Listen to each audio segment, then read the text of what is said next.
प्रिय अभ्यर्थियों, नमस्कार। स्वागत है आपका श्री सुंदरम एकेडमी के ऑनलाइन प्लेटफॉर्म पर।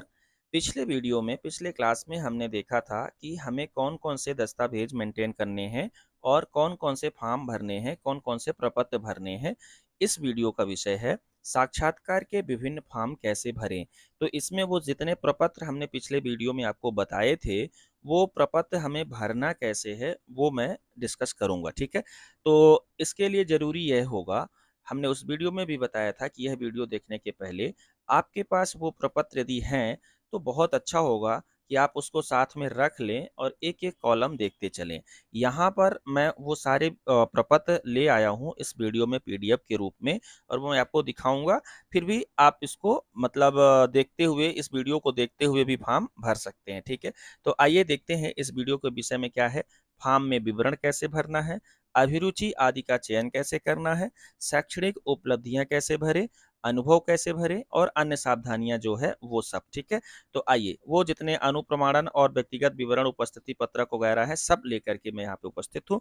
तो देख लेते हैं कौन कौन से फॉर्म है और क्या क्या भरना है। ये फॉर्म आपको आयोग की वेबसाइट पर फॉर्मेट्स में मिल जाएगा और हमारे एप्लीकेशन पर भी हमने इसको अपलोड कर दिया है, तो आप वहाँ से प्राप्त कर सकते हैं।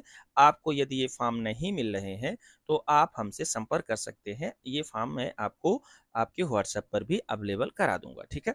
तो देखिए, मध्य प्रदेश लोक सेवा आयोग के द्वारा एक उपस्थिति पत्रक का फॉर्म दिया गया है। ये पहला प्रपत्र है, जो आयोग दे रहा है आपको, ठीक है?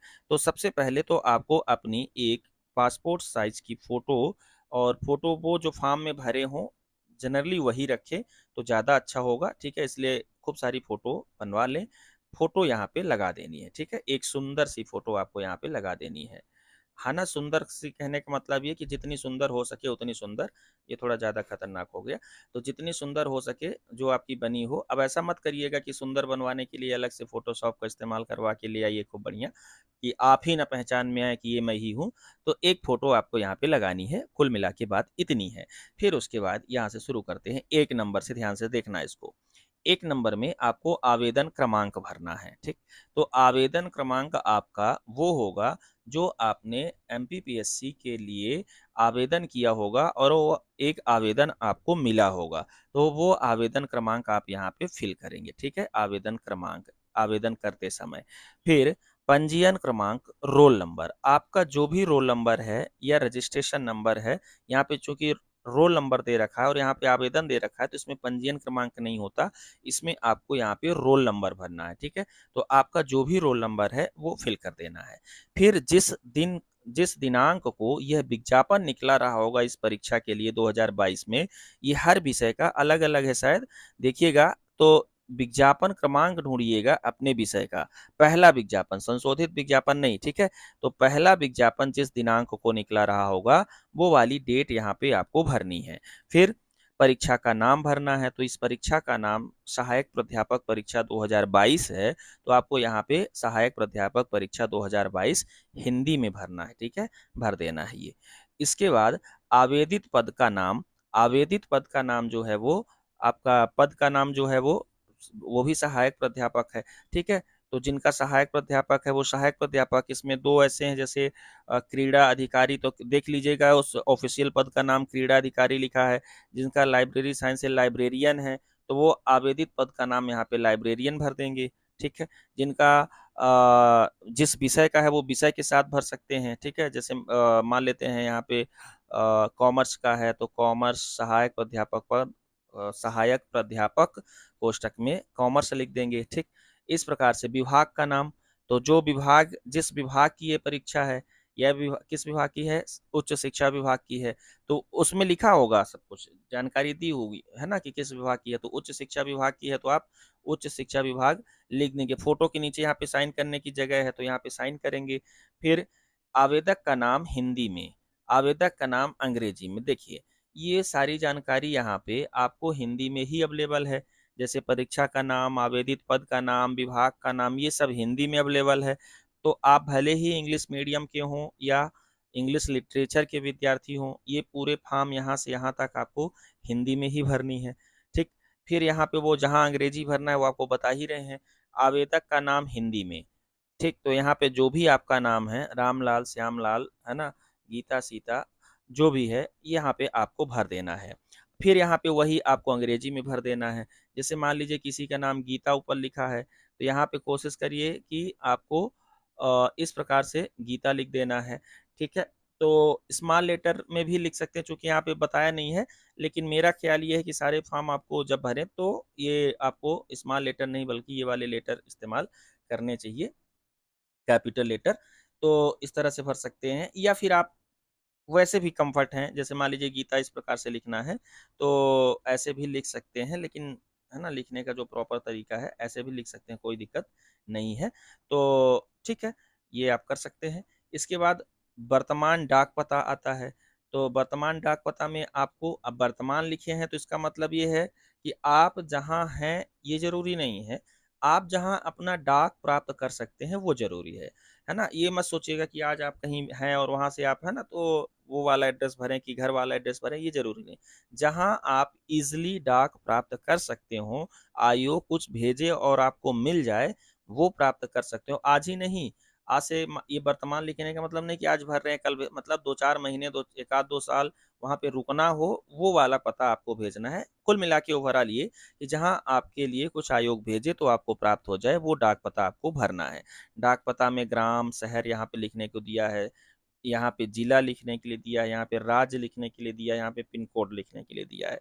ठीक, तो यहाँ पे क्या भरेंगे, यहाँ पे आप अपने बिल्डिंग का नंबर भर सकते हैं, किसी के केयर टेकिंग में है तो केयर ऑफ करके लिख सकते हैं, है ना? उस जगह का नाम लिख सकते हैं, वो फिर गाँव है तो यहाँ पे गाँव लिख दीजिए, यहाँ पे पोस्ट ऑफिस लिख दीजिए। कई बार ये सब कन्फ्यूजन रहता है, इसलिए मैं बता रहा हूँ इस पे इत्मीनान से। तो एक बार यदि आपको कन्फ्यूजन है तो इत्मीनान से देख लीजिए, कन्फ्यूजन नहीं है तो जल्दी-जल्दी देख लीजिएगा, ठीक है? तो गाँव का नाम यहाँ भर देंगे, है ना? यहाँ पे शहर का नाम, पोस्ट ऑफिस का नाम भर देंगे, यहाँ जिला का नाम भर देंगे, राज्य का नाम, पिन कोड भर देंगे। फिर आवेदक का ईमेल आईडी, तो ईमेल आईडी यहाँ पे है ना, ये नहीं लिखा है कि यदि हो तो, होना ही चाहिए, वो समझ ही रहे हैं कि होगा ही होगा। तो आप अपनी ईमेल आईडी ज़रूर भरें, ये वाला डाक आए या ना आए, ये वाला ही आप तक पहुँचेगा, ठीक है? तो वो भरना है। आवेदक का मोबाइल दूरभाष नंबर, मोबाइल नंबर अलग होता है, दूरभाष वाला लैंडलाइन वाला होता है। तो आपको यहाँ पे मोबाइल नंबर भर देने हैं और 2 भरने हैं, 1 और 2। तो वो मोबाइल नंबर भरने हैं जिनसे आयोग से आप संपर्क करना चाहे आयोग, तो आपसे संपर्क हो जाए, ठीक है? बंद वाले नहीं भर देने हैं कोई भी, हाँ ना? और यदि आपके पास 2 नहीं है तो एक उस व्यक्ति का भर देना है जिस जब आयोग से फ़ोन आए तो फ़ोन लेकर के आपके पास दौड़ा-दौड़ा आए, कहे लो, लो देखो आयोग से फ़ोन आया है तुम्हारे लिए, तो उसका नंबर भर देना है। जनरली 2 होते हैं सबके पास, इसलिए आयोग ने 2 दे रखा है, ठीक? तीसरा यहाँ पे अटैच मत कर दीजिएगा कि तीसरा एक एक्स्ट्रा से लिख दीजिए, वो खुद परेशान होंगे फिर कि 3 नंबर क्यों दे रखा है, तो 2 ही भरिएगा। फिर आता है साक्षात्कार तिथि, तो इंटरव्यू की डेट आपको बताई जाएगी, तो वो डेट आप भर सकते हैं, लेकिन डेट आपको फॉर्म भरते समय शायद ना पता हो, तो नहीं पता है तो फिर नहीं भरना है। ये वहाँ पे साक्षात्कार के समय उपयोग कर लिया जाएगा, लिखा ही है कि साक्षात्कार के समय उपयोग हेतु, है ना? तो वहाँ पे आपको देंगे, तो वहाँ पे आप डेट लिख दीजिएगा। फिर वहीं पे दस्तखत भी होगी, तो दस्तखत अभी मत करिएगा, ये वहीं पे आपसे दस्तखत करा लेंगे, चूँकि उस समय उपयोग करना है ना, तो जो भी आपकी सिग्नेचर होगी वो आप वहाँ कर लीजिएगा। चूँकि ये लिखा है ना उसी समय, है ना? तो उसी समय उपयोग किया जाएगा, तो वो आप भर के भेजेंगे, फिर वहाँ पे ये आपका खोला जाएगा, ये प्रपत्र, और वो देंगे, तो यहाँ पे आप तिथि लिख दीजिएगा, फिर दस्तखत भी कर दीजिएगा, हिंदी में दस्तखत कर दीजिएगा, इंग्लिश में दस्तखत कर दीजिएगा। अब आप कह रहे होंगे कि दस्तखत तो हम एक ही जैसे, हस्ताक्षर साइन तो एक ही जैसे करते हैं, तो यहाँ पे हिंदी में नाम लिख दीजिएगा, यहाँ अंग्रेजी में नाम लिख दीजिएगा, ठीक? फिर आता है आवेदक का व्यक्तिगत विवरण पत्रक, एक बहुत महत्वपूर्ण फॉर्म है ये, है ना? व्यक्तिगत विवरण जिसमें भरना होता है, हालांकि व्यक्तिगत विवरण वही होता है जो आपका विवरण अब तक रहा है। तो एक ये मूल प्रति होगा, एक में भरेंगे आप, फिर इसी की 5 प्रतियां कॉपी करा लेंगे, और 5 नहीं 6 कराइएगा, एक आपके पास भी सब कुछ पड़ा होना चाहिए, है ना? तो एक तो 6 आयोग को भेजना है, तो एक तो मूल प्रति हो जाएगा और एक अपने पास भी सारे प्रति रख लेना है, जितना भी है वो सब एक अपने पास भी रख लेना है, ठीक? यही होशियारी है, यही बुद्धिमानी है। और तो कहाँ कैसे भरना है, अच्छा इसमें पेन के बारे में भी बताया है कि इस प्रपत्र को आवेदक स्वयं ही कृपया बॉल पॉइंट पेन से भरें, ठीक है? नीला काला नहीं बताया है, तो आप नीला का इस्तेमाल कर सकते हैं। या काला का इस्तेमाल कर सकते हैं। बस वो बॉल पॉइंट पेन होना चाहिए, जेल नहीं होना चाहिए, जेल वाला नहीं होना चाहिए, ठीक है? अब रंग नहीं बताया है तो इसका मतलब ये नहीं कि लाल, अब देखिए मैं लाल लिया हूँ तो कहीं किसी को ये समझ में ना आ जाए कि अच्छा सर लाल वाला पेन लिए थे तो लाल वाले से भरना है, मैं भी काला ले ले रहा हूँ, चलिए ठीक है। तो जब तक ये फॉर्म है नीला ले ले रहा हूँ, ठीक है, हाँ। तो लाल से नहीं भर के भेज देना है, ठीक। और तो इतना भी ज़्यादा प्रेम सूचक नहीं होना है वहाँ पे कि लाल से ही सब भर दे, तो इनको सबको काले या नीले से, ब्लैक या ब्लू पेन से इसको आपको भरना है, ठीक है। बॉल पॉइंट पेन मतलब जेल वाला पेन नहीं होना चाहिए, सामान्य पेन होने चाहिए बॉल पॉइंट के, ठीक है, इंक वाले। तो इस प्रकार से कुल आपको 5 प्रतियां फोटोकॉपी और एक यही मूल प्रति जो भरेंगे वो भेजना है, और एक अपने पास रखना है, फोटो इसमें भी एक लगानी है, और हस्ताक्षर फोटो के नीचे यहाँ पे करना है, ठीक है। एक और बात बताया है उसको भी ध्यान में रखिए, बहुत अच्छा होगा, आवेदक को स्वयं ही भरना है ना? तो ये मत कोशिश करिएगा कि किसी से भरवा लें।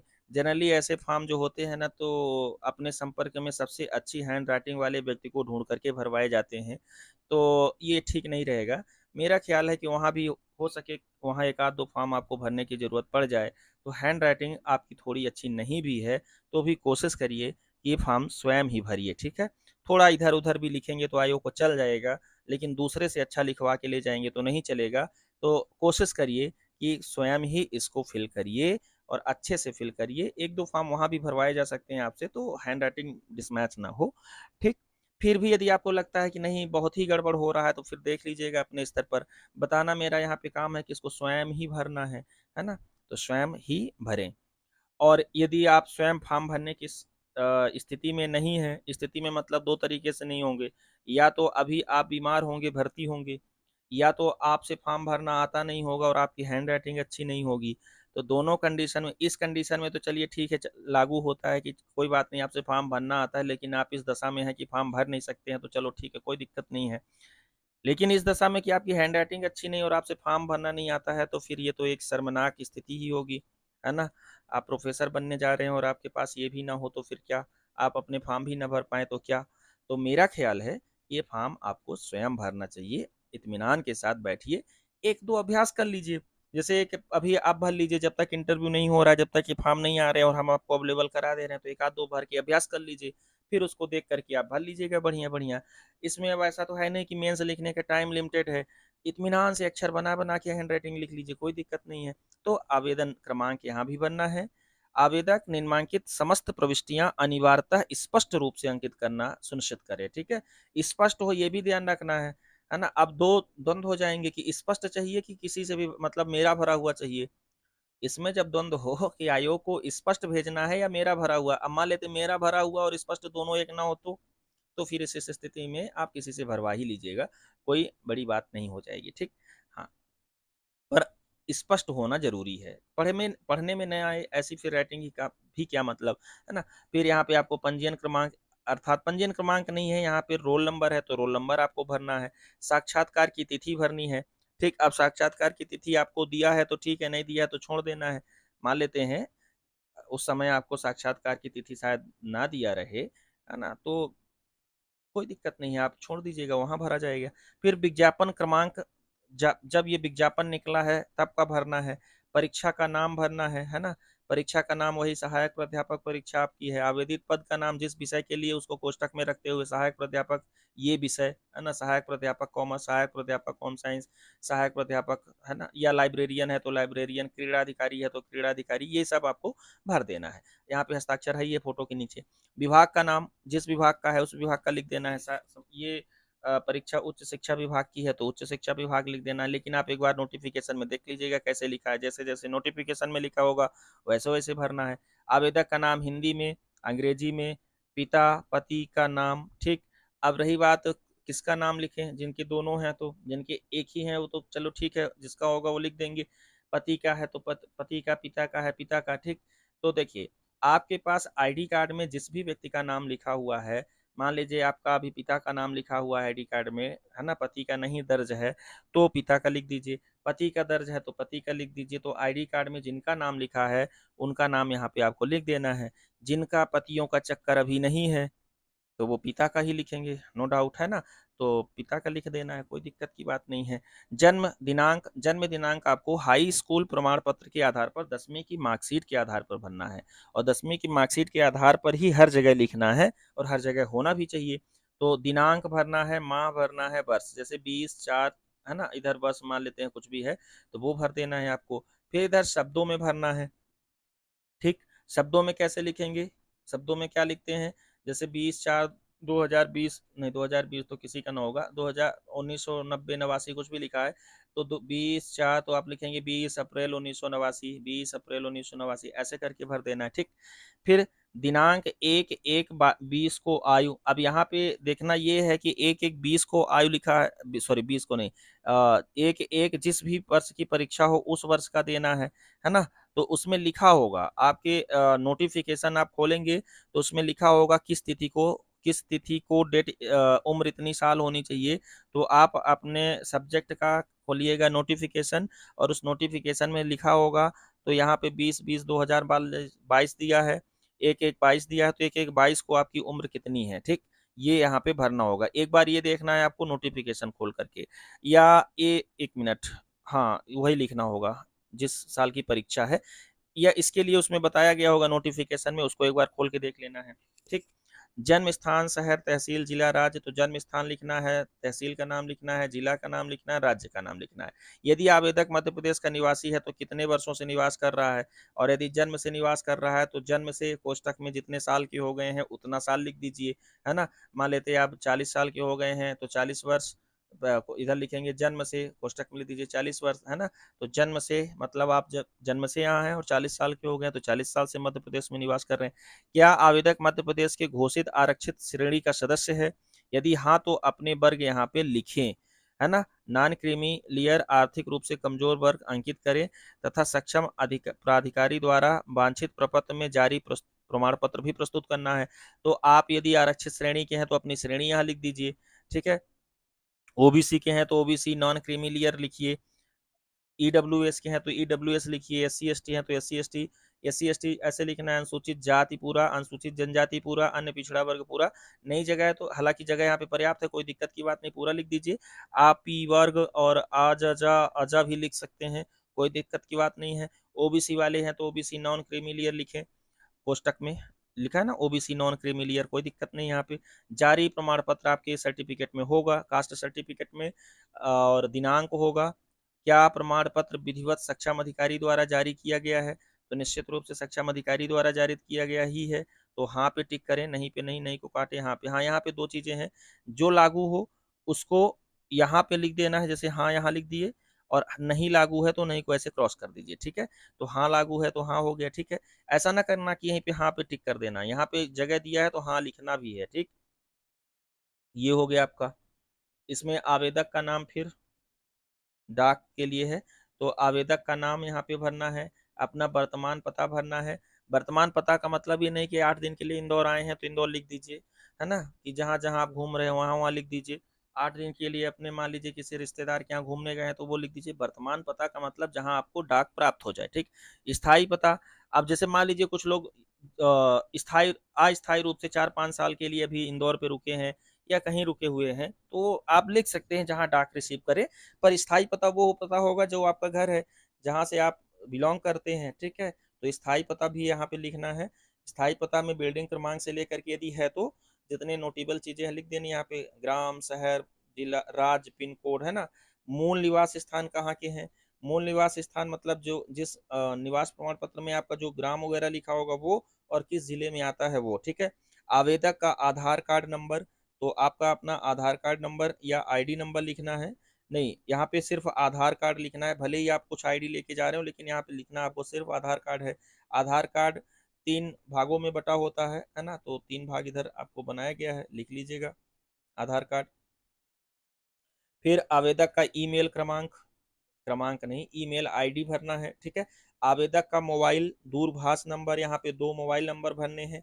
शैक्षणिक एवं अन्य अर्हताओं का विवरण, प्रमाण पत्रों, अंक सूचियों की प्रमाणित प्रतियां संकलन करना है, तो यहाँ पे शैक्षणिक विवरण भरना है। पढ़ लेते हैं क्या लिखा है, केवल वही अनिवार्य शैक्षणिक एवं अर्हताओं का विवरण अंकित करें जो विज्ञापन अनुसार पात्रता है तो वांछित चाहिए गई है, ठीक। तो ये परिशिष्ट पत्रक में हमको मिलेगा कि क्या क्या चाही गई है, उसके अनुसार यहाँ पे भर देना है। ठीक, तो देखिए दिया भी है इसमें हाई स्कूल की मत चाहिए, तो हाई स्कूल का आपको यहाँ पे भरना है, वर्ष और दिनांक डालना, ये दो इंपॉर्टेंट है। अंतिम परीक्षा उत्तीर्ण करने का वर्ष और दिनांक डेटा डालना है। तो हाई स्कूल के मार्कशीट में लिखा होगा, उसमें जिस तिथि को हाई स्कूल की मार्कशीट जारी हुई होगी वो डेट लिखी होगी, वो ईयर लिखा होगा, है ना। तो ईयर तो लिखा ही होता है, आप देखिएगा जहाँ पे साइन की होगी होगी वहाँ पे डेट भी लिखा होता है, तो वो डेट लिख दीजिएगा। श्रेणी तथा प्राप्तांक प्रतिशत ग्रेड, ये जिस भी ग्रेड में आते रहे हैं, है ना, वो आपको यहाँ पे लिखना है। श्रेणी सबसे पहले ए श्रेणी में आते हैं तो ए, फिर प्राप्तांक, जितना प्राप्तांक है उतना नीचे लिखना है, प्रतिशत लिखना है, ग्रेड लिखना है ना। तो ग्रेड तो नहीं है, मान लीजिए जिनका ग्रेड नहीं है तो क्या करेंगे, प्राप्तांक और प्रतिशत लिख देंगे। ठीक, एक सेकंड, प्राप्तांक प्रतिशत, प्राप्तांक का प्रतिशत मात्र है, ऐसा नहीं कि दोनों लिखना है, क्योंकि ये अलग अलग चीजें नहीं है, एक ही चीज है ना। तो प्राप्तांक का प्रतिशत आपको भरना है।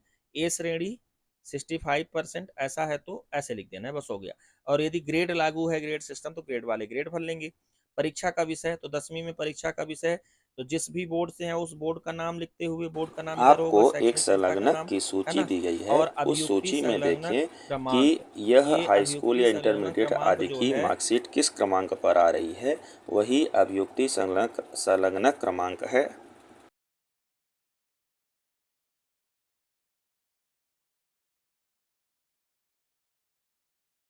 ठीक, तो डेट भरनी है, आपका यहाँ पे बोर्ड का नाम भरना है। विषय का मैं आपको बता रहा था, तो जिस भी बोर्ड के हैं उस बोर्ड में लागू सभी विषय तो लिख दीजिए, लागू सभी विषय, है ना। तो बोर्ड यहाँ पे आप लिख ही देंगे, मान लीजिए मध्य प्रदेश शिक्षा मंडल भोपाल से हैं, तो आपको यहाँ पे लिख देना है माध्यमिक शिक्षा मंडल मध्य प्रदेश भोपाल, छोटे अक्षरों में इस फॉर्मेट में आ जाता है लिखने में, ठीक है। या माध्यमिक शिक्षा मंडल मध्य प्रदेश भोपाल का जो संक्षिप्त नाम है अथेंटिक, वो भी लिख सकते हैं, कोई दिक्कत नहीं है। तो यहाँ पे वो लिख दीजिएगा, है ना। हाँ। फिर क्या है, इंटरमीडिएट मतलब हायर सेकेंडरी की मार्कशीट का बोर्ड लिखना है जहाँ से आपने पास किया है, और वर्ष दिनांक लिखना है, वही सारी चीज़ें यहाँ पे भी लागू होती है ना। परीक्षा का विषय, तो 12वीं में परीक्षा का विषय चूंकि सभी नहीं रहता, तो जिस विषय समूह से है वह विषय समूह आपको यहाँ पे लिख देना है। विषय समूह के साथ साथ वो 3 विषय ही तो लागू होती है मुख्य रूप से मध्य प्रदेश में, तो वो 3 विषय या 4 विषय जो आपने पढ़ा यहाँ पे लिख देना है। जैसे कोई मान लेते हैं CBZ केमिस्ट्री से है, तो वो अपना केमिस्ट्री का लिख दे। कोई आर्ट से 3 विषय लेकर के हिस्ट्री, ज्योग्राफी, पॉलिटिकल साइंस, तो लिख दे यहाँ पे। हिंदी इंग्लिश किसी में भी लिख दीजिए, राजनीति शास्त्र लिख दीजिए, अर्थशास्त्र लिख दीजिए, भूगोल लिख दीजिए, या आप पॉलिटिकल साइंस लिख दीजिए, जो भी जैसे भी हो, कोशिश करिए कि हिंदी में है तो एक ही भाषा में रहे, तो पढ़ने में अभी आसानी होती है। तो यहाँ पे आप अपने सब्जेक्ट का नाम लिखेंगे, विषय का नाम लिखना है, तो 3 विषय है मुख्य रूप से, वो 3 विषय लिख दीजिए, वो समझ जाएंगे। ठीक है, विषय समूह का नाम भी लिख सकते हैं, लेकिन परीक्षा के विषय है तो परीक्षा में जो जो विषय थी वो लिख दीजिए। अब इसमें कंपलसरी विषय जैसे हिंदी इंग्लिश, जो शैक्षणिक संस्था का दो नाम और विषय स्कूल चलती के रहती हैं संदर्भ फाउंडेशन में, में वो लिखने की आवश्यकता नहीं स्कूलिंग है, जहाँ ठीक है। से आपने की शैक्षणिक है, संस्था का जहाँ से नाम, आपने स्कूल की पढ़ाई की है, वह डालना है। और कॉलेज के संदर्भ में आपके अपने कॉलेज का नाम डालना है शैक्षणिक संस्था के नीचे। ठीक है, तो यूजी और पीजी के कॉलेज का नाम डाल देना है। और अभियुक्ति क्रमांक में इनके एनेक्सर वाली फाइल में जो जिस क्रमांक पर ये आपने फाइल लगाई है वह डाल दें। ठीक है।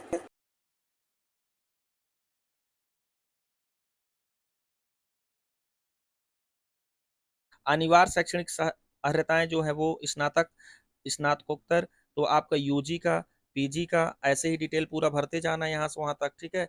यहाँ पे यूजी में जो आपके सब्जेक्ट रहे हैं वो भर देंगे, ठीक। डेट वगैरह तो होगी ही होगी, परसेंट वगैरह होगा होगा, जो है श्रेणी, शैक्षणिक संस्था का नाम, अपने कॉलेज यूनिवर्सिटी का नाम लिख देंगे, है ना। कॉलेज के नाम से सर्टिफिकेट जारी है तो कॉलेज का नाम, यूनिवर्सिटी के नाम से जारी है तो यूनिवर्सिटी का नाम, ठीक। अभियुक्त, और यहाँ पे अपना रोल नंबर, अभियुक्ति या संलग्न क्रमांक, वो रोल नंबर होता है आपका, ठीक है, वो लिखेंगे। फिर स्नातकोत्तर का पीजी का भरेंगे, यहाँ पे पीजी का भरेंगे, और पीजी में वही सारी चीज़ें आपके लिए जो यूजी में लागू होती है पीजी में। पीजी का जो आपका विषय रहा है वो विषय आप अलग से भरेंगे, ठीक है। जिस भी विषय से आप परीक्षा दे रहे हैं, जैसे मान लीजिए पीजी में आपका विषय कॉमर्स है तो कॉमर्स भर देंगे, है ना। ऐसा नहीं कि एम कॉम भरेंगे, कॉमर्स के विषय भरेंगे, क्योंकि परीक्षा के विषय पूछा है ना। तो वो आपको यहाँ पे भरना होगा। जैसे हिंदी में एमए है तो आप लिखेंगे क्या, आप स्नातकोत्तर है तो बोर्ड परीक्षा, बोर्ड विश्वविद्यालय का नाम यहाँ आएगा ही आएगा, ठीक है। और इधर क्या लिखेंगे, परीक्षा का विषय हिंदी रहा तो हिंदी भर देंगे। तो इस प्रकार से इतिहास है तो इतिहास भर देंगे, ठीक। तो ऐसे चलेगा इसमें, और रोल नंबर भरेंगे। फिर इसमें अन्य वांछित अर्हताएं, अन्य वांछित अर्हताओं में जो आपका जो भी है अभी इसमें इतना ही दिया है ना, यूजी और पीजी। हाँ तो ये व्यक्तिगत विवरण का इतना ही दिया है, तो आप यहाँ पे वांछित अर्हता में पीएचडी आती है आपकी, तो पीएचडी नेट सेट जो भी है, मान लेते हैं किसी का सिर्फ पीएचडी है, पीएचडी, किसी का नेट सेट भी है तो पीएचडी नेट सेट लिख देना है, किसी का सिर्फ नेट है या सेट है तो नेट और सेट लिख देना है, यहीं पे लिखना होगा तो वो लिखेंगे। और यहाँ पे उसका वर्ष, प्राप्तांक, प्रतिशत जो भी है वो सब लिखते जाएंगे। अतिरिक्त महत्वपूर्ण योग्यताएं हैं, जैसे मान लीजिए हाँ किसी के पास पीएचडी भी है, नेट भी है, तो वो यहाँ पे पीएचडी का भर दें और यहाँ पे नेट का भर दें। सेट भी है तो यहाँ पे एमपी सेट है तो यहाँ पे एमपी सेट भर दें, ठीक है। और वो दिनांक वगैरह यहाँ पे लिख दें। तो लगभग इसमें सारी चीजें आ गई। पीएचडी का है तो यहाँ पे पीएचडी भर देंगे, आप नेट और सेट दोनों है तो नेट और सेट दोनों भर देंगे। अब आप नेट का वो भरिएगा जो आपका लेटेस्ट होगा, ठीक है, जो आपके पास लेटेस्ट सर्टिफिकेट होगा। सेट का वो भरिएगा जो मध्य प्रदेश का होगा और लेटेस्ट होगा, तो वो एक ही है ना, तो वो उसके बारे में यहाँ पे आपको जानकारी दे देना है अतिरिक्त में। तो पीएचडी यहाँ कर देना है और अतिरिक्त में यहाँ लिख देना है। जिनके पास पीएचडी नहीं है, नेट या सेट है, तो वो यहीं पे जानकारी नेट सेट की दे दे, तो वो वांछित में आ जाएगा, अतिरिक्त में नहीं रहेगा, ठीक है। ओके, यहाँ पे डाउट तो कुछ क्रिएट नहीं हो रहा है। यहाँ पे आपको क्या करना है, परीक्षा का नाम जैसे यहाँ पे नहीं लिखा है तो यहाँ पे आपको लिखना भी पड़ेगा, है ना। नेट सेट है तो यहाँ पे नेट सेट वगैरह लिख दीजिएगा, लिखने की जगह इसमें है नहीं पर यहीं पे बनाना पड़ता है, तो उसके लिए ज़रूरी है ना। चूंकि ये बोर्ड का नाम लिखा है ऊपर, तो बोर्ड का नाम तो अपन लिख नहीं सकते हैं यहाँ पे, पर ठीक है यहाँ पे आप जगह बना सकते हैं। अब जैसे मान लीजिए पीएचडी है तो आपको यहाँ पे पीएचडी लिख देना है, बोर्ड का नाम पे फिर वही यूनिवर्सिटी का नाम ही आता है तो यूनिवर्सिटी का नाम लिख देना है यार, यहीं पे आपने को पीएचडी नेट या सेट लिख देना है। पीएचडी नेट सेट तीनों है तो पीएचडी यहाँ लिखना है और नेट और सेट का यहाँ भरना है, ठीक है। तो पहले नेट फिर सेट, ठीक, पहले नेट फिर सेट आपको भरना है। परीक्षा दिनांक वगैरह यहाँ भर करके ये सारा विवरण यहाँ पे दे देना है। ग्रेड प्रणाली अंतर्गत यदि किसी परीक्षा में सीजीपीए ग्रेड सिस्टम में प्राप्तांक है तो संबंधित संस्थान विश्वविद्यालय द्वारा नियत फार्मूले के अंतर्गत ऐसे प्राप्तांक को प्रतिशत में कन्वर्ट करके अंकित करें तथा फार्मूले की प्रति भी संकलन करना है। ये बात इंपॉर्टेंट है। यदि कोई ग्रेडिंग सिस्टम में है तो ग्रेडिंग सिस्टम में जो प्रतिशत है तो उसको प्रतिशत में, मतलब ग्रेड को प्रतिशत में चेंज करके लिखना है, प्राप्तांक को प्रतिशत में कन्वर्ट करके लिखना है और फार्मूले की प्रति भी संलग्न करना है, ठीक है।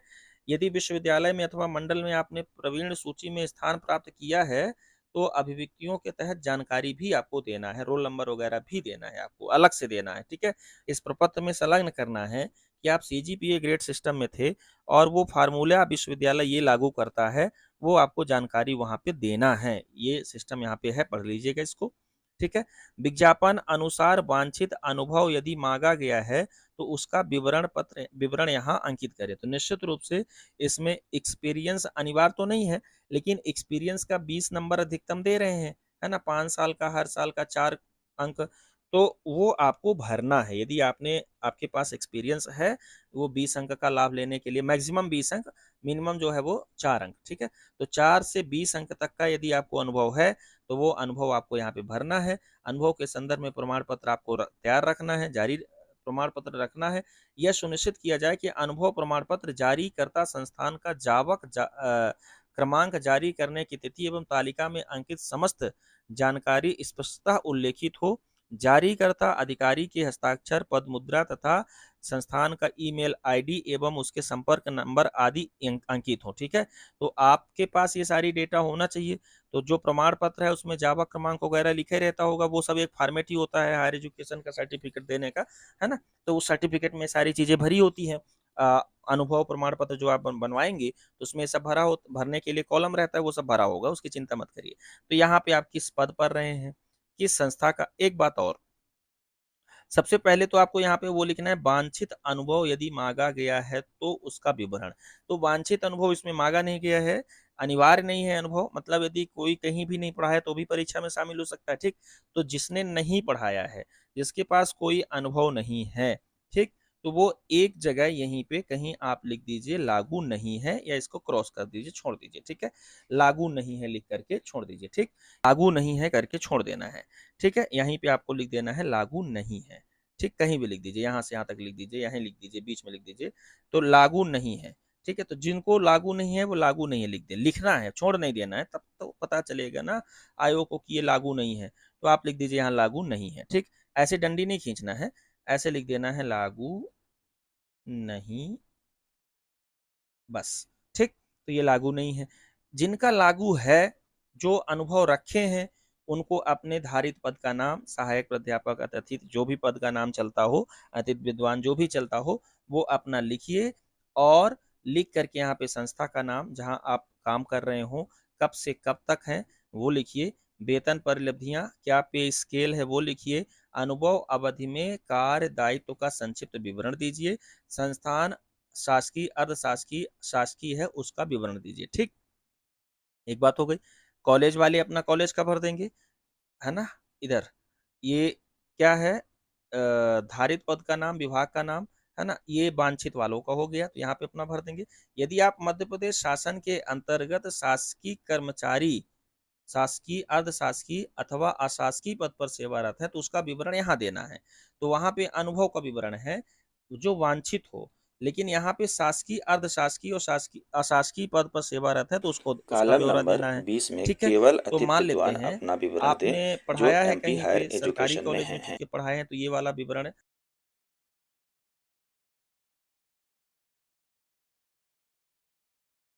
यदि आप मध्य प्रदेश शासन के अंतर्गत शासकीय, अर्धशासकीय अथवा अशासकीय पद पर सेवारत हैं, तो आप यहाँ भी भर सकते हैं, ठीक है। तो वही चीज आप यहाँ भर दीजिए, क्या, धारित पद का नाम, कार्यालय, संस्थान, फर्म आदि का नाम, है ना, कार्यालय का प्रकार शासकीय है, अर्धशासकीय है, अशासकीय है ना, सेवा का विवरण यहाँ पे आप दीजिए, नियुक्ति का प्रकार यहाँ पे दीजिए, संविदा है, मानदेय किसी योजना में है, ठीक है, कुल मासिक वेतन यहाँ पे अपना भरना है, विभाग, कार्यरत विभाग का ईमेल आईडी वगैरह यहाँ पे भरना है, और विभाग, क्या विभाग से नियमानुसार अनापत्ति प्राप्त की है ना, तो वो अनापत्ति सर्टिफिकेट के लिए आपको यहाँ पे बात करनी है, हाँ या ना में बताना है।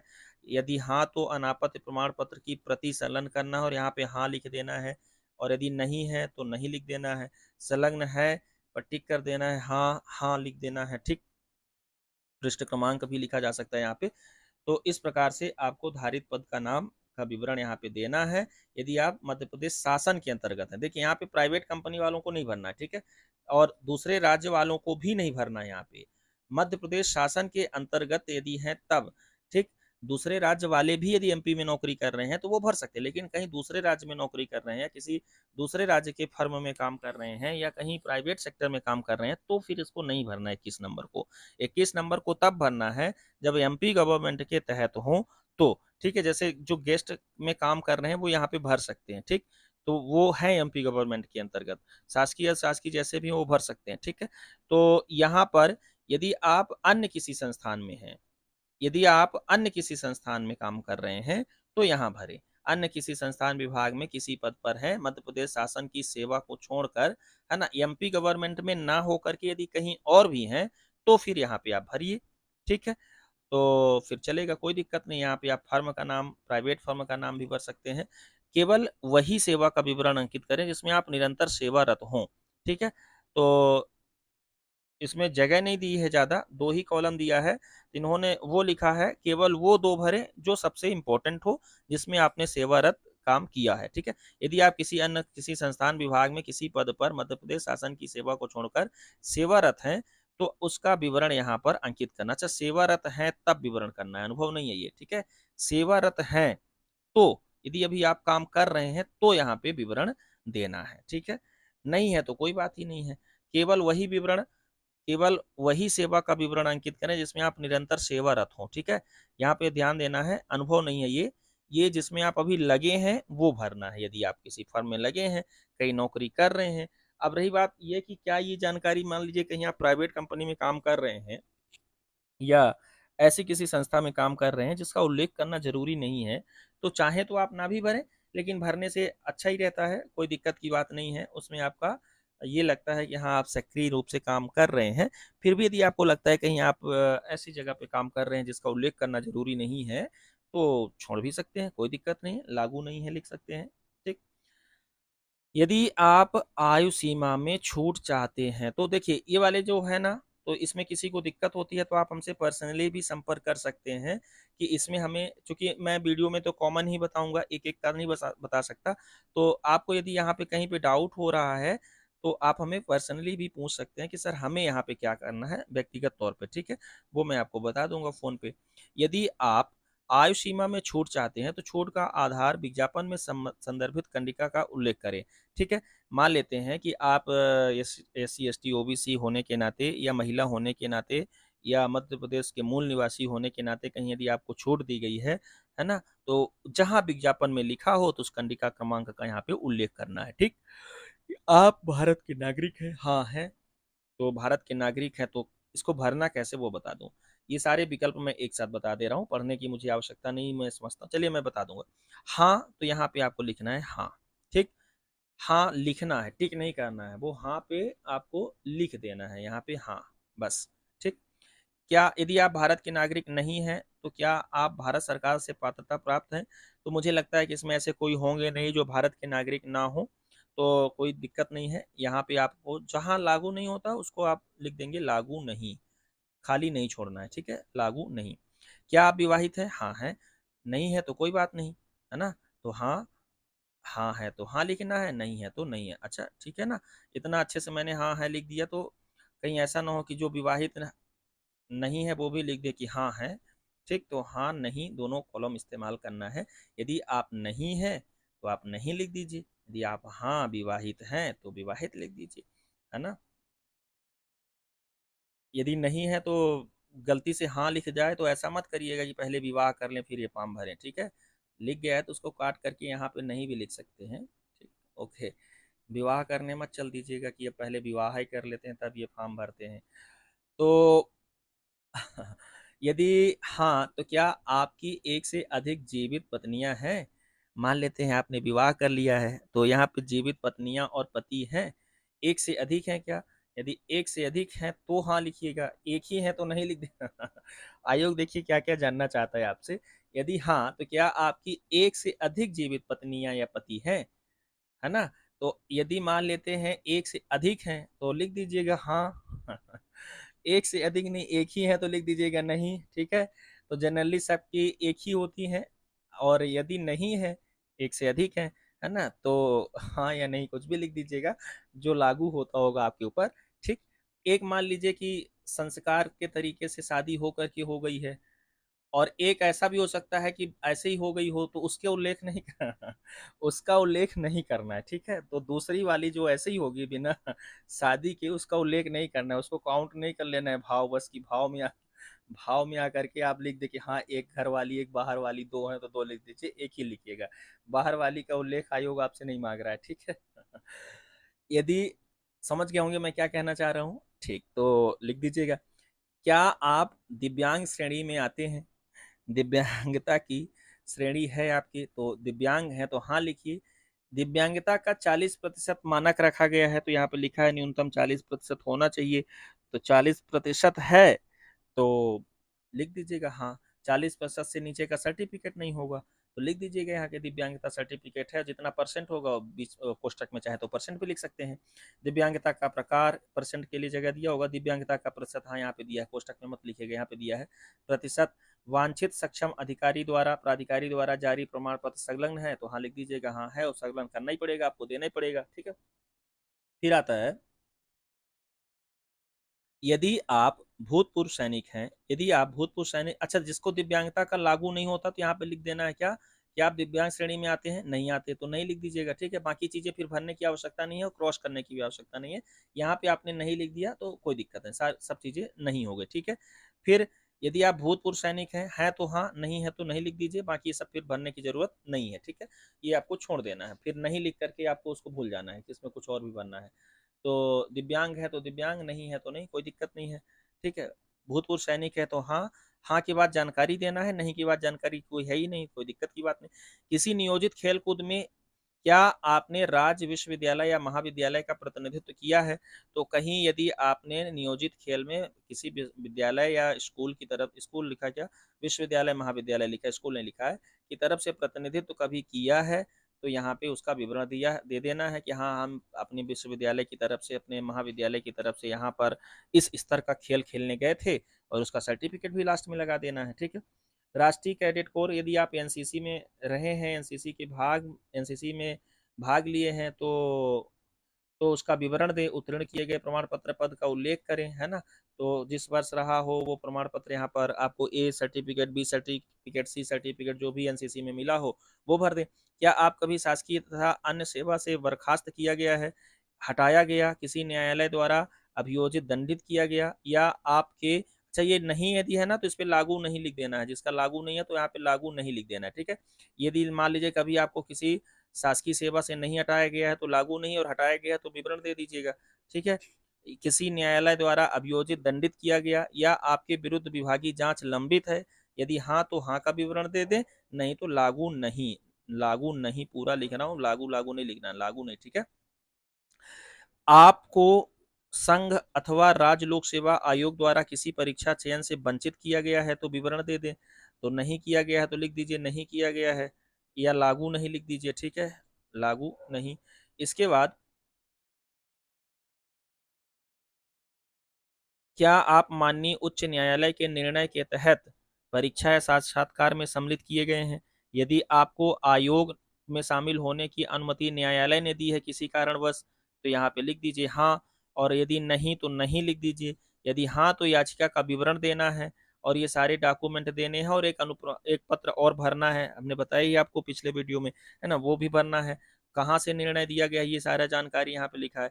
यदि आप यदि सॉरी आप अपने संबंध में यदि कोई विशेष जानकारी आपके चयन में सहायक हो, जैसे अभिरुचि, प्रकाशन आदि के संबंध में देना चाहते हैं, तो यहाँ पे दे दीजिए। ठीक है। तो यहाँ पे वही हॉबी वाला मामला थोड़ा सा है। यदि आपकी कोई इंटरेस्ट हो जो परीक्षा में सहायक हो, यदि कोई प्रकाशन हो, शोध पत्र हो, तो वो भी यहाँ पे आप जानकारी दे सकते हैं। दोनों है तो दोनों जानकारी दे दीजिए। यहाँ पे हॉबी लिख दीजिए अपनी, अभिरुचि लिखना ही है। ठीक है। प्रकाशन आदि के संबंध में कोई जानकारी देना है तो आप यहाँ पे अपना लिख दीजिए कि हमारे इतने शोध पत्र प्रकाशित हैं। ठीक। और यहाँ पे आपकी हॉबी, हॉबी में क्या लिखना है, जो आपकी रियल हॉबी हो। नहीं रियल हॉबी है तो एक आध अभिरुचि ऐसी तैयार कर लीजिए जिसपे आप बात कर सकें, और ये सब के लिए पर्सनलाइज्ड होगा, अपनी अपनी अलग होगी। ठीक है। कुछ लोग लिख देते हैं मेरी हॉबी सोना है ना। तो ऐसी कोई हॉबी नहीं होती है। ठीक है। ये विवशता होती है, ये मजा नहीं आता, मतलब मजा भी आता होगा तो उसको ऐसा कुछ नहीं लिखना है, बहुत हल्की फुल्की हॉबी है ना। किसी की हॉबी होती है, जैसे मान लीजिए संगीत सुनना है, तो हो सकता है, ठीक है, संगीत सुनना हॉबी हो सकती है। किसी की हॉबी ऐसे दौड़ना है, तो ये दौड़ने जैसी हॉबी थोड़ा सा है ना, ये अटपटा होगा, और इस पे तैयारी करना भी मुश्किल होगा। तो यहाँ पे प्रॉपर तरीके से जो आपकी अभिरुचि हो वास्तव में कोई, वो या वास्तविक रूप से जिसके बारे में आप थोड़ा इंटरेस्टेड हो, वो तैयार कर सकते हैं और लिख सकते हैं, कोई दिक्कत की बात नहीं।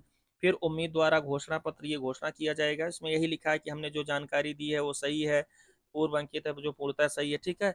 मेरे द्वारा यहाँ पे ये घोषणा की जाती है कि इसमें कोई ऐसी भ्रामक जानकारी नहीं दी गई है, सभी जानकारियाँ सही दी गई हैं। ठीक। हाँ, वो आपको लिख देना है। फिर यहाँ पे दिनांक, स्थान, जिस तिथि को ये फॉर्म भर रहे हो, जहाँ से इसको प्रेषित कर रहे हो, जिस तिथि को, उस तिथि का नाम, जिस जगह का नाम, है ना, जहाँ से आप दे रहे हो, उम्मीदवार का यहाँ पे दस्तखत, हस्ताक्षर, और यहाँ पे उसका नाम लिखना है। यहाँ पे दस्तखत करनी है, यहाँ पे नाम लिखना है। ठीक है। तो दस्तखत आप ऐसे ही कर देते हैं, कुछ भी मान लीजिए ऐसे कर देते हैं। ठीक। तो आपको यहाँ पे सिग्नेचर कर देना है, और यहाँ पे अपना नीचे शुद्ध नाम लिख देना है ना, राजकुमारी, राजकुमार, जो भी आपका नाम हो वो लिख देना है। ठीक। फिर आता है अनुप्रमाणन पत्र, ये था इतना व्यक्तिगत विवरण पत्र। ठीक है। तो व्यक्तिगत विवरण पत्र आपका ये 5 पेज का व्यक्तिगत विवरण पत्र आपको भरना है। ठीक। फिर आता है आपका अनुप्रमाणन पत्र। अनुप्रमाणन पत्र में देख लेते हैं क्या क्या भरना है।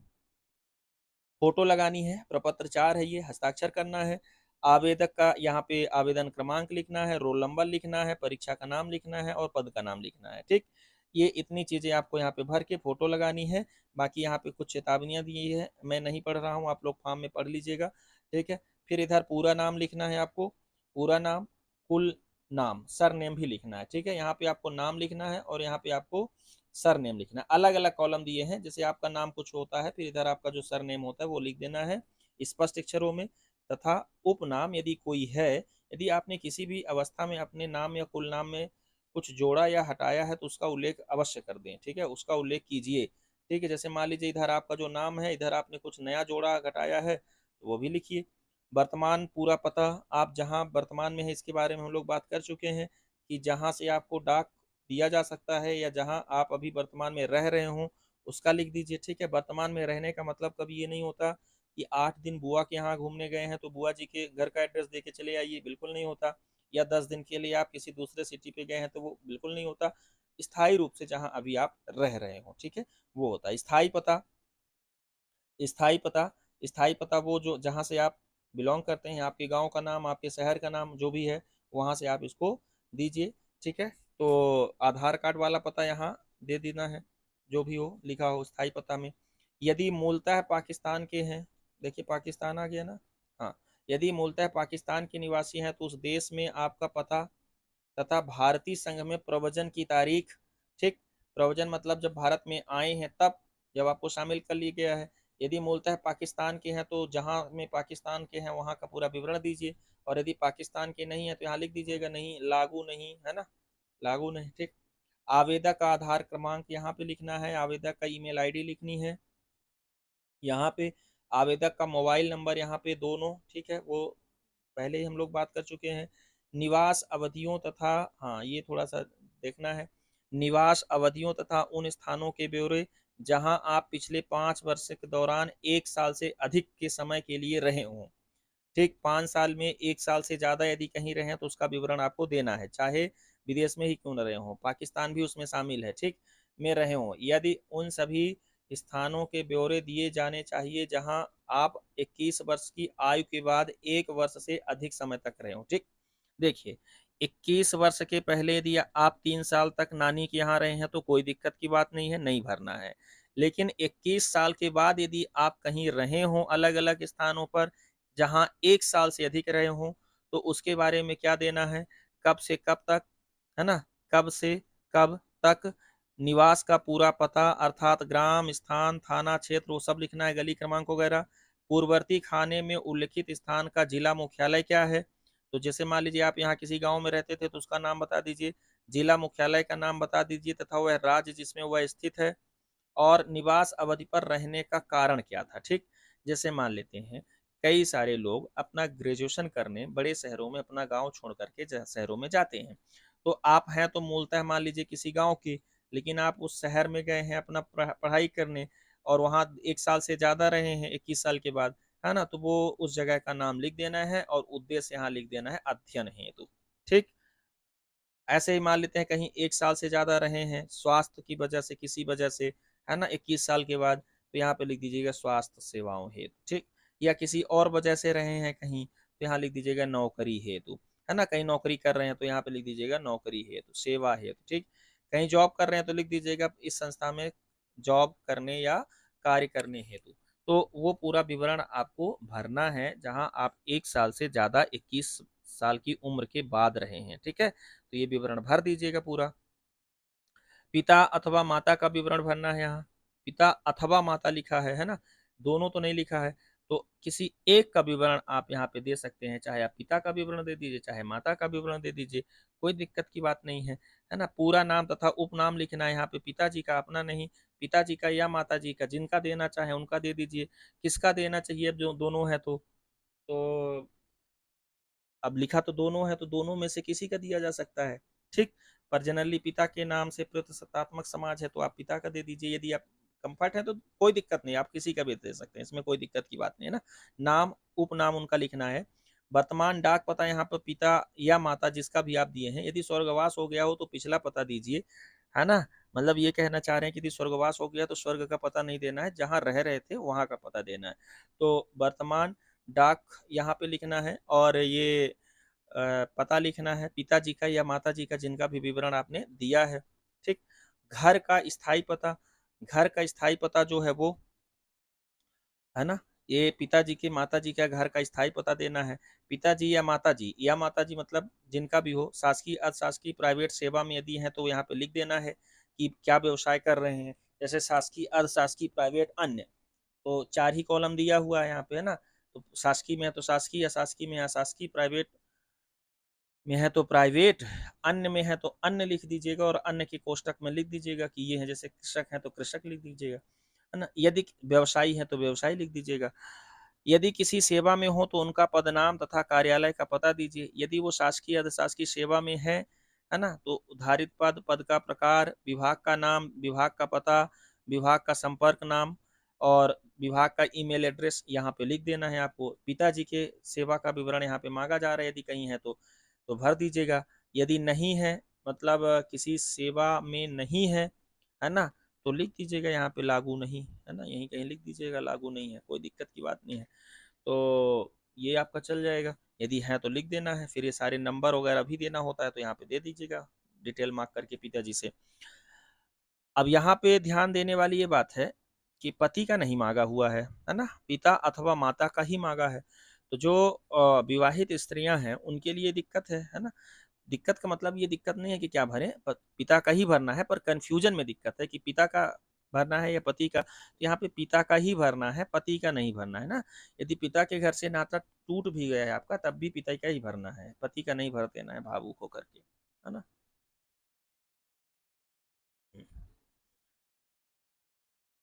फिर क्या है, नीचे उल्लिखित पंक्तियां, है ना? सॉरी, उल्लिखित व्यक्तियों का राष्ट्रीयता, पिता, पिता की राष्ट्रीयता क्या है, माता, माता की राष्ट्रीयता क्या है, नेशनलिटी, है ना? तो जनरली इस परीक्षा में शामिल होने वाले सभी अभ्यर्थी भारतीय होंगे, है ना? तो भारतीय लिख देना है यहाँ पे। माता का भी भारतीय या इंडियन, इंग्लिश में दोनों इस्तेमाल कर सकते हैं, कोई दिक्कत नहीं, लेकिन पूरा फॉर्म यदि हिंदी में डिमांड है तो आप हिंदी में भारतीय भारतीय लिख दीजिए।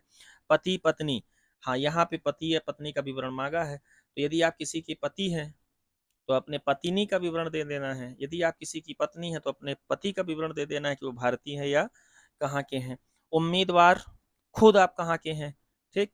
पति पत्नी का जन्म स्थान, तो यहाँ पे क्या करना है, पति पत्नी का जन्म स्थान भरना है। यदि आप किसी की पत्नी हैं तो अपने पति का जन्म स्थान भरना है।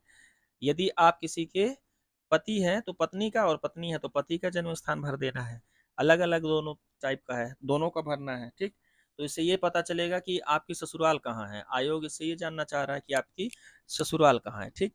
तो आयोग को इससे कुछ लाभ नहीं होना है, बस वो जानना है उसको कि आपकी ससुराल कहीं पाकिस्तान में तो नहीं, आपकी ससुराल कहीं रूस में तो नहीं, आपकी ससुराल कहीं अमेरिका, यूके में तो नहीं, ये जानना चाह रहा है, ठीक है? मूल मूल उद्देश्य ये है, ठीक है? आपको वो नहीं जानना चाह रहा है कि आप जो है तो अ, यही इंदौर के कहीं किसी गांव में आपकी ससुराल है तो वो आपके यहाँ मिठाई भिजवाएंगे सिलेक्शन के बाद, ऐसा कुछ भी नहीं होने जा रहा है। ससुराल इसलिए जानना चाह रहे हैं कि कहीं आप विदेशों में शादी तो नहीं किए हैं, किसी दूसरे देश में तो शादी नहीं किए हैं, दूसरे राज्य में शादी किए हैं, तो वो भी जन्म स्थान में विवरण में। अब ऐसा ना, कुछ ऐसा होता है जैसे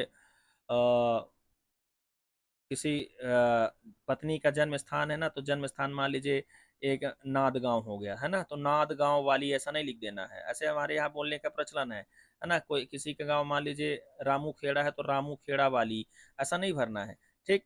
या किसी का मान लीजिए गांव, तो जनरली वाली लगा के पत्नी में बोलते हैं हमारे यहाँ, तो वो नहीं लिख देना है आपको। व्यवस्थित तरीके से गांव का नाम, शहर, जिला, तीन चीजें यहाँ पे भर देनी है। जिसे जिस गांव में जन्मी है, जिस तहसील वगैरह में आता है, जिस जिला में, और राज्य भी, राज्य में भर देना है। तो यहाँ पे इस प्रकार से आपको पति पत्नी का जन्म स्थान विवरण दे देना है, ठीक है? दो, एक में ये उल्लेखित है और दो में ये, ठीक है? यदि दो पति पत्नी है, उधर आयोग ने पूछा था ना कि पत्नी पत्नियों की संख्या एक से अधिक है तो एक पहली वाली का भर दीजिएगा, है ना? और ऐसे पहले वाले का भर दीजिएगा, है ना? दूसरे का नहीं मांगा है तो जाने दीजिएगा, पहली वाली का भर दीजिएगा। मतलब आयोग आपसे ये जानना चाह रहा है कि कहीं आप दो पत्नी या दो पति वाले तो नहीं हैं, तो यहाँ पर एक ही का भर देना है, ओके? यदि लागू नहीं है तो कोई दिक्कत नहीं। जैसे मान लीजिए, हाँ ये वाली बात तो बताना ही था यहाँ पे कि जैसे कोई अविवाहित लड़की या अविवाहित लड़का है तो पिता माता का नाम लिखेगा, पति पत्नी नहीं है तो यहाँ पे लिख देगा लागू नहीं, है ना? खुद अपने बारे में राष्ट्रीयता लागू जो है वो लिख देगा। पति पत्नी का जन्म स्थान नहीं लागू, तो या तो हल्का क्रॉस कर दीजिए या तो फिर लागू नहीं लिख दीजिए, कोई दिक्कत नहीं। पति पत्नी का जन्म स्थान हो गया। फिर आवेदक की जन्म तारीख, आवेदक की जन्म तारीख जो भी है आपकी अपनी डेट ऑफ बर्थ लिखिए, जन्म की तारीख, जन्म वर्तमान आयु जो भी है, ये यहाँ पे वर्तमान आयु पूछा है, ना कि फॉर्म में उल्लेखित वर्ष या तिथि को आयु, है ना? यहाँ पे करेंटली जो अभी आपकी आयु है वो निकाल के भर दीजिए। मैट्रिक उत्तीर्ण करने का समय मतलब जब आपने 10वीं पास किया है, उस समय आपकी आयु कितने साल की थी, वो भरना है आपको।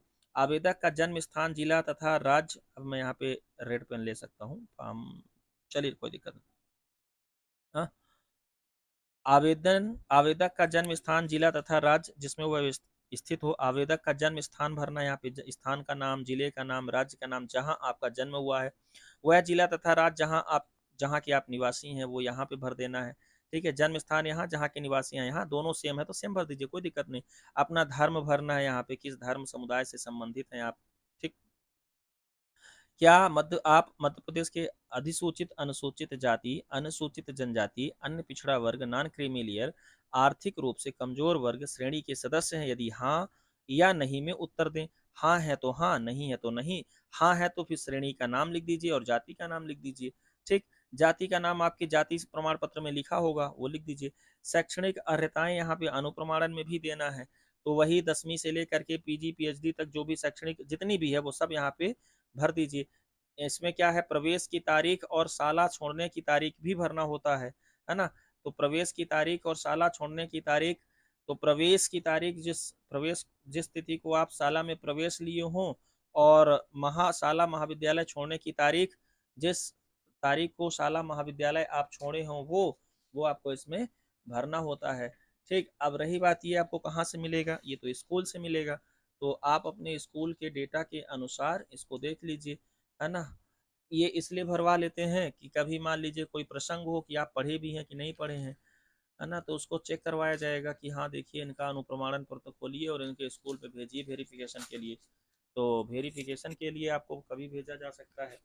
तो यदि आपके पास ये वाला जानकारी नहीं है तो इसको कहाँ से आप अपने स्कूल कॉलेज से इसको प्राप्त कर लीजिए, और प्राप्त करके उनको बता दीजिए कि हाँ आप इस तिथि को आपका प्रवेश हुआ था और इस तिथि तक आप शाला में रहे हैं, और उत्तीर्ण परीक्षा का नाम 10वीं है तो 10वीं, 12वीं है तो 12वीं, अंक सूची में अंकित रोल नंबर जो है वो आप ये सब क्या करेंगे, लिखते चले जाएंगे। ठीक है, तो एक तो ये इम्पोर्टेंट है कि आप अपने सारे शैक्षिक अर्हताओं की जानकारी यहाँ पे दें कि कब से कब तक किस स्कूल में पढ़े हैं। ठीक है, मान लेते हैं आपका सत्र यहाँ से शुरू होता है और आपकी प्रवेश तिथि 10वीं में 1 जुलाई रही है तो 1 जुलाई भर दीजिए। कब तक, जब तक 10वीं आप पास न हो जाए, अर्थात मार्कशीट में जो उल्लेखित डेट है वहां तक आप उस साला के अंग रहे हैं। ठीक, पर ये जानकारी आपको इकट्ठा करनी है। यदि आप कभी नियोजित रहे हों तो तत्संबंधित ब्यौरे दीजिए। ठीक, नियोजित का मतलब यहाँ पे बताया गया है कैसे, कि क्या आप इस समय केंद्रीय, राज्य सरकार या अर्ध शासकीय, शासकीय निकाय या स्वशासी निकाय या सार्वजनिक किसी संस्था, गैर सरकारी उपक्रम तथा संस्था के अंतर्गत कार्य कर रहे हों, है ना? कंटिन्यूअस यदि हो तो, या पहले कभी पहले किया है, यदि हाँ तो नियोक्ता की तारीख सहित पूर्ण विवरण दें। यहाँ पे प्राइवेट सरकारी जो भी है ना, प्राइवेट सरकारी जो भी है वो सब का आपका जहाँ भी आपने काम किया है वो भर दीजिए। ठीक है, जहाँ जितना आपने काम किया है कहीं, या कर रहे हो या किए हों, तो उसका विवरण यहाँ पे दे दीजिए। ठीक है, तो यहाँ से एक बात ये क्लियर हो गई कि ये अनुप्रमाणन में आपसे ये मांग रहा है कि आप कहीं नियोजित रहे हैं तो उसकी जानकारी आपको यहाँ पे धारित पद का नाम, धारित पद का नाम, कार्य का स्वरूप, है ना, कब से कब तक रहे हैं, नियोक्ता का पूरा नाम, है ना, ईमेल आईडी वगैरह सहित पिछली सेवा छोड़ने का कारण भी क्या था वो भी बताएं। ठीक, यदि किसी पिछली सेवा किन्हीं नियमों के अधीन 1 महीने का नोटिस देकर यदि सेवा छोड़ी गई है तो क्या आपके विरुद्ध कोई अनुशासनात्मक कार्यवाही की गई है? यदि की गई है तो उसका उल्लेख कर दीजिए, नहीं की गई है तो नहीं लिख दीजिए, और यदि आपके ऊपर ये वाला लागू नहीं होता तो यहाँ लागू नहीं लिख के आगे बढ़िए। ठीक है, इस प्रकार से कुछ यहाँ पे जानकारियाँ हाँ या नहीं में देना है। क्या आप कभी गिरफ्तार किए गए हैं? यदि किए गए हैं तो हाँ, नहीं किए गए हैं तो नहीं। ठीक, क्या आप पर कभी मुकदमा चलाया गया है? यदि हाँ, नहीं। ठीक, हाँ चलाया गया है तो हाँ, नहीं तो नहीं। मुकदमा चलाया गया मतलब आपको किसी मुकदमे में फंसाया गया है और आपने केस लड़ा है खुद अपने नाम से वो। ठीक है, और सरकार ने या किसी फर्म ने क्या या किसी व्यक्ति ने आप पर कभी मुकदमा लगाया है तो वो भरे, यदि नहीं लगाया गया तो नहीं भरे, है ना। अब हाँ भरे या नहीं भरे, यदि आपका व्यक्तिगत कोई इसमें मामला फंसा हुआ है तो आप हमसे बात कर सकते हैं। क्या आप कभी नज़रबंद रखे गए हैं, है ना, हाँ या नहीं। क्या आप किसी अब वो नज़रबंद मत लिख देना कि कोई आप पर नज़र रख रहा था तो उसको लिख दीजिए हाँ नज़रबंद हमको रखा गया था, एक बार हमारा ये पीछा कर रहे थे तो नज़र रख रहे थे हमारे ऊपर ना, वो वाली बात नहीं है, अलग मामला है, ठीक है ना। तो ऐसा मत भर दीजिएगा कि हाँ हम पर तो नज़रें रखी जाती थी, नज़रबंद हम किए गए हैं, है ना। या कोई महिला अभ्यर्थी जो है तो घर में बंद की गई हो, उनके ऊपर पति नज़र रख रहे हो तो उसको नज़रबंद मत मान लेना, है ना। ये यहाँ पे कानूनी तौर पर क्या सरकार के सरकारी कर्मचारी पुलिस वगैरह आप पे नज़र रखी है, ऐसा प्रोसेस हुई है तो हाँ, नहीं हुई तो नहीं। क्या आप पर किसी विधि न्यायालय द्वारा जुर्माना लगाया गया है, हाँ या नहीं, ठीक है। विधि न्यायालय में चालान जो कटे हैं मोटरसाइकिल के या गाड़ी की वो मत लिख दीजिएगा, वो नहीं आता है। क्या आप कभी किसी अपराध के लिए न्यायालय द्वारा दोषी ठहराए गए हैं, हाँ या नहीं में जानकारी देना है।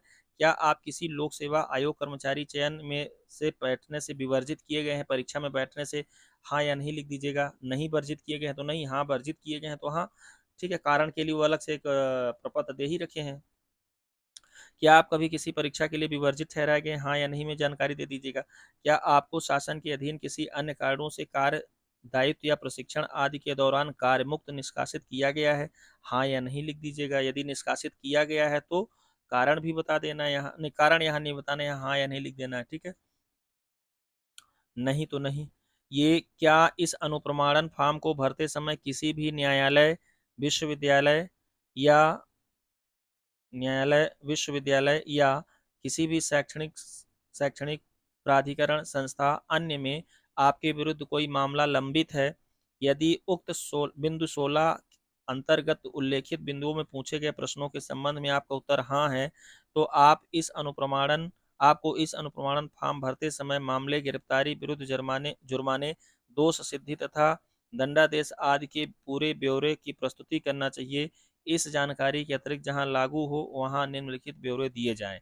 तो यदि ये आपके ऊपर लागू हुआ है 16 का, 16 नंबर में कुछ भी लागू हुआ है तो 17 में उसकी यहाँ पे आपको जानकारी इस प्रकार से देनी है। यहाँ पे विवरण लिखना है और यहाँ पे आपको अपराध वगैरह लिखना है, जो अपराध किया हो आपने या जिस अपराध में गिरफ्तार हुए हो, है ना। पुलिस थाने में पंजीयन क्रमांक, वो जो आपका एफआईआर क्रमांक है वो लिखना है।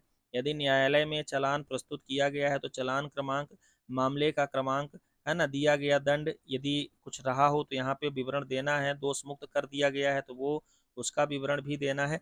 देखिए ये अधिकांशतः लागू नहीं ही होता है, फिर भी बताना मेरा काम है। हो सकता है कि आप में से कोई एक ऐसा अभ्यर्थी हो ही कि किसी कारणवश जेल गए हो तो उसका विवरण आपको यहाँ पे देना है। दोष मुक्त संदेह का लाभ पर आधारित है या मामला वापस ले लिया गया है वो उक्त संबंधी दस्तावेज संलग्न करना है, उधर आपको दिया गया है दस्तावेज, ठीक है। क्या आप 18वां नंबर कॉलम है, क्या आप किसी ऐसे संगम या संगठन जो सरकार द्वारा विरुद्ध घोषित किया गया था अथवा किया गया है के सदस्य हैं या उससे सहयोजित रहे हैं? यदि ऐसा है तो पूर्ण प्रविष्टियां दें, जैसे संगम, संगठन का नाम, सदस्यता अथवा संबद्धता की कालावधि आदि, है ना। तो यदि आप किसी ऐसे संगठन के सदस्य हैं जिसको सरकार ने बैन किया है ना, अभी भी सदस्य हैं तो उसकी जानकारी आपको यहाँ पे देना है। ऐसे ही दिनांक, हस्ताक्षर यहाँ पे करना है जैसे ऊपर करना था, ठीक। दिनांक, उम्मीदवार के हस्ताक्षर, स्थान, उम्मीदवार के हस्ताक्षर, ये करना है। कृपया इस अनुप्रमाणन फॉर्म के ऊपर दी गई चेतावनी भी देखें। यथा स्थिति हाँ या नहीं को काटकर प्रत्येक प्रश्न का उत्तर अलग अलग दिया जाना है, ठीक है ना। हाँ है तो हाँ, नहीं है तो नहीं। हाँ या नहीं को काटकर प्रत्येक प्रश्न का उत्तर अलग अलग दिया जाना है, ठीक। तो हाँ है तो हाँ लिखना है, नहीं को क्रॉस करना है, ऐसा लिखा है यहाँ पे। आपके मोहल्ले के ऐसे दो उत्तराधिकारी व्यक्तियों का, उत्तरदायी व्यक्तियों या दो निर्देशियों, रेफरियों के नाम जो आपको जानते हो, ठीक। तो आपके मोहल्ले के दो ऐसे व्यक्तियों के नाम, नंबर यहाँ पे जानकारी दे दीजिएगा जो आपको जानते हो। जिन्हें आप जानते हो ये जरूरी नहीं है, ठीक है, जिन जो आपको जानते हो कि कभी आयोग उनसे फोन लगा के पूछे कि बताइए आप ही बोल रहे हैं, इनका नंबर दिया गया था आपका, तो आपको वो जानते हो, उनका बताइए, ठीक है। तो यहाँ पे आप किसी भी दो ऐसे व्यक्ति का नाम लिख सकते हो जो आपके बारे में जानकारी रखते हों और कभी प्रकरण फंसे तो उपस्थित हो सकते हो। ठीक, यहाँ पे प्रमाण पत्र प्रमाणित करना है। मैं प्रमाणित करता हूँ कि ये सारी जानकारी जहाँ तक मेरा विश्वास है सत्य और सही है ना? पढ़ लीजिएगा, दस्तखत यह कर आपको दीजिएगा यहाँ नहीं पे। भरना है, ठीक, यह इसके बाद नियुक्तिकर्ता आता है कार्यालय द्वारा भरा नियुक्तिकर्ता जाएगा। कार्यालय द्वारा भरा नियुक्तिकर्ता जाएगा। कार्यालय आपके ये क्या लिए लिखा है? मध्य प्रदेश हायर एजुकेशन होगा।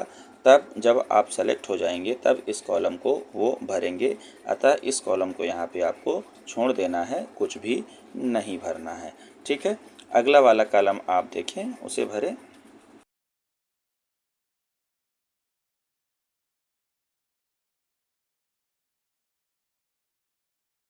शासकीय सेवक है तो अभिवचन, तो यदि आप शासकीय सेवा में हैं तो ये अभिवचन देना है। ये साक्षात्कार की तिथि वहाँ भरना है। विज्ञापन क्रमांक, परीक्षा का नाम, पद का नाम। ठीक है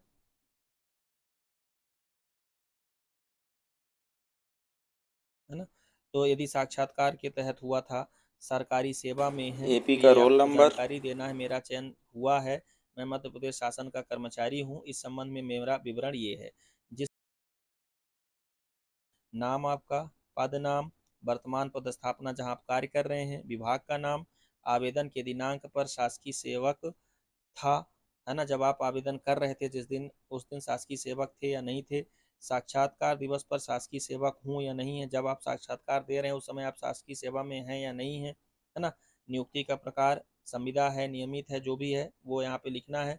वेतनमान, ग्रेड पे सहित जिसमें नियुक्तियां हैं वो आपको वेतनमान और ग्रेड पे, मतलब वर्तमान में जहाँ आप शासकीय सेवा हैं तो उसमें उसका पूरा डिटेल ही आपको देना है। फिर यहाँ पे दस्तखत हस्ताक्षर है। फिर ये ओबीसी का सर्टिफिकेट है।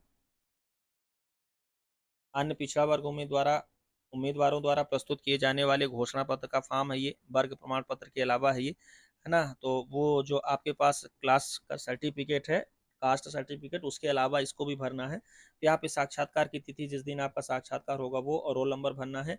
फिर यहाँ पे विज्ञापन क्रमांक, तो मान लीजिए ये नहीं है ना, तो ये आयोग में उस दिन भरा लिया जाता है, आपसे चिंता करने की आवश्यकता नहीं है। ठीक, विज्ञापन क्रमांक, दिनांक, परीक्षा का नाम, पद का नाम। ठीक है, ये आपको यही असिस्टेंट प्रोफेसर का है तो यही लिखना है। विज्ञापन क्रमांक जिस भी विषय का जिस दिन निकला हो वो, परीक्षा का नाम सहायक प्राध्यापक परीक्षा 2022, पद का नाम सहायक प्राध्यापक जो भी है ना, क्रीड़ा अधिकारी या लाइब्रेरियन जो भी है। मैं आपका नाम, पुत्री, जिसके आप पुत्र या पुत्री हैं वो, है ना? अपने पुत्र या पुत्री का नाम यहाँ पे नहीं लिख देना है। यहाँ पे आप जिसके पुत्र हैं उनके मतलब अपने पिता का नाम लिखना है, पिता का नाम लिखना है, माता का नाम नहीं यहाँ पे दिया है। निवासी जहाँ के हैं वो, जिला राज्य का निवासी हूँ वो, है ना? यह घोषणा करता हूँ, करती हूँ, जो भी आपके ऊपर लागू हो उस पर ऐसे टिक कर दीजिएगा, जिस भी जेंडर में हो, है ना? ऐसे टिक कर देना। देखिए, ये आयोग का प्रमाण पत्र है और स्टैंडर्ड नहीं है, मानक नहीं, इसमें हूँ ऐसे लिखा हुआ है। आपको थोड़ा ये सब बातें भी ध्यान देनी है, भाई आयोग ने जारी किया है, मैं क्या कर सकता हूँ? हूँ इस तरह से लिखा जाना चाहिए, है ना? ये कोई शब्द ही नहीं है। इंग्लिश में सिर्फ इसका इस्तेमाल, जो चांद का इस्तेमाल होता है, सिर्फ इंग्लिश शब्दों में जहाँ ओ का उच्चारण करना होता है हल्का सा, वहाँ लगाया जाता है ना? तो ये हिंदी में तो इस्तेमाल ही नहीं होता, ये सिर्फ इंग्लिश में इस्तेमाल होता है वाला। हिंदी में ये चंद्रबिंदी इस्तेमाल होती है, अनुनासिक है जिसका उपयोग हूँ बोलने में किया जाता है। तो मैं यहाँ पे फिलहाल पढ़ दे रहा हूँ, वही आयोग की तरफ से हूँ ही लिखा है, गलती हो गई आयोग से, है ना? यह घोषणा करता करती हूँ कि मैं, है ना, इस जाति से संबद्ध हूँ जो कि मध्य प्रदेश, है ना? ये जिनका पिछड़ा वर्ग नहीं है उनको इसके लिए टेंशन लेने की जरूरत नहीं है, आगे देख लेंगे। शासन द्वारा शासकीय सेवा, है ना, में अन्य पिछड़ा वर्ग श्रेणी में आरक्षण के लिए अधिसूचित है। ठीक, फिर मैं शपथ पूर्वक यह घोषणा करता हूँ कि आवेदन की अंतिम तिथि ये फला फला के, है ना, मापदंडों के अनुसार मैं संपन्न वर्ग क्रीमी लेयर की श्रेणी में नहीं आता हूँ। तो कुल मिलाकर के यदि क्रीमी लेयर का जो लागू है, शायद 8 लाख रुपए सालाना कमाई है, तो वो क्रीमी लेयर में आएंगे, तो थोड़ा सा इसको देख लीजिएगा, है ना? और यहाँ पे यदि क्रीमी लेयर में आते हैं तो फिर ये फॉर्म नहीं भरना है आपको, क्रीमी लेयर में नहीं आते हैं तो भरना है, ओबीसी का लाभ लेना है तो। ठीक, दिनांक, अब ये दिनांक भी, अब ये टाइपिस्ट की गलती है लेकिन इस फॉर्म को चेक नहीं किया गया, दिनांक भी ऐसे यहाँ पे चंद्रबिंदी होनी चाहिए, हस्ताक्षर आवेदक का नाम, है ना? घोषणा पत्र किसी भी परीक्षा चयन में विवर्जित संबंधी, यदि आप किसी परीक्षा से निकाले गए हैं, विवर्जित किए गए हैं, हटाए गए हैं, तो उसकी जानकारी देना है। यहाँ पर इंटरव्यू की तिथि, ये उस परीक्षा की नहीं है, ये आपकी इस इंटरव्यू की तिथि है ना? विज्ञापन क्रमांक, दिनांक, परीक्षा का नाम, पद का नाम, और फिर यह कि मैं ये है ना साक्षात्कार में उपस्थित हुई हूँ। मैं शपथ पूर्वक घोषणा करती हूँ कि संघ लोक सेवा आयोग, किसी भी राज्य लोक सेवा आयोग, किसी भी विश्वविद्यालय में उपरोक्त पद हेतु ऑनलाइन आवेदन प्रस्तुत करने की तिथि से अभिलेख भिजवाने की अंतिम तिथि तक किसी भी परीक्षा से विवर्जित नहीं किया गया है। अगर उक्त कथन सत्य पाया जाता है तो इसकी पूर्ण जिम्मेदारी मेरी होगी और यहाँ पे अपनी दस्तखत कर देनी है। ठीक है, हस्ताक्षर कर देना है, पूरा नाम वर्तमान पता लिख देना है।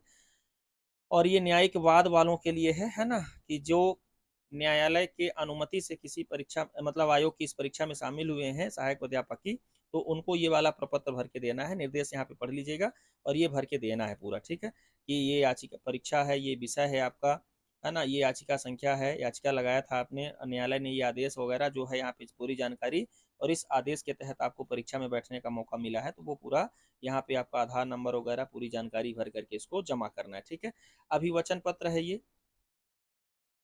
अभिवचन पत्र किसके लिए ये है, देख लेते हैं। मध्य प्रदेश शासन मध्य प्रदेश शासन सामान्य प्रशासन विभाग के पत्र क्रमांक इतने इतने के अंतर्गत 29 सितंबर 2022 के परिप्रेक्ष्य में मुख्य, हाँ अच्छा, ये 87% और 13% है। ठीक है, तो ये 87-13 का है। तो आप यहाँ पे अपने परीक्षा का विज्ञापन क्रमांक, किसी परीक्षा का, परीक्षा का नाम, साक्षात्कार की तिथि, रोल नंबर, पद का नाम लिखेंगे। फिर यहाँ पे आएगा और यहाँ पे लिखा जाएगा क्या, मैं ये फला हूँ। ठीक है, आयोग के विज्ञापन पद की उपस्थित हुआ, साक्षात्कार पद में उल्लेखित मुझे 87%, तो आपके उसमें भी लिखा रहेगा, इंटरव्यू फॉर्म में भी लिखा, मतलब एडमिट कार्ड में भी लिखा रहेगा 87%। मुख्य है तो मुख्य, 13% प्राविधिक है तो प्राविधिक भाग के लिए लघु सूचीकृत किया गया, शॉर्ट लिस्टेड किया गया है। इस आयोग की चयन प्रक्रिया में मुझे, है ना, यहाँ पे फिर से मुख्य या प्राविधिक जो भी आपका है एडमिट कार्ड में, इन इंटरव्यू कॉल दस्तावेजों को लेटर में फिल जो करने लिखा के है बाद वो आपको लिख देंगे कौन-कौन आप। से ठीक है, दस्तावेज तेरह आयोग को सतासी भेजने यहाँ पे हैं, लिखा है, उसके फिर लिए यहाँ पे आयोग ने दिनांक, ये पृथक से सब ध्यान बताया देना है है आपको। और उसका वीडियो भी हमने अलग से बना रखा है। आप जाइए प्लेलिस्ट पर यूट्यूब पे हमारे, उसको देखिए कि किस प्रकार से कौन-कौन से दस्तावेज किस ऑर्डर में भेजने हैं, है ना? किसको भेजना है, किसको नहीं भेजना है, इसका व्यवस्थित तरीके से हमने एक पृथक वीडियो में बना रखा है और वो डॉक्यूमेंट आपको सबसे पहले संलग्नक के रूप में लगा भी देना है। ठीक है? तो इतना था।